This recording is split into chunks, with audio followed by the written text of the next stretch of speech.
Hello everyone. In this video, I will show you how to fix games that keep crashing on a Windows 11 PC. First, we will update the graphics driver. Open your NVIDIA or AMD app and go to the driver section. Make sure you are using the latest driver version. If not, you can click the Update or Install button. After updating the drivers, restart your computer. Next, we will verify the game files, because corrupted or missing files can cause games to crash.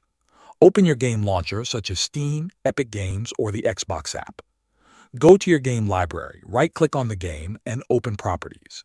Now, find the option that says Verify Game Files or Verify Integrity and start the process. Wait until it finishes and then close the launcher.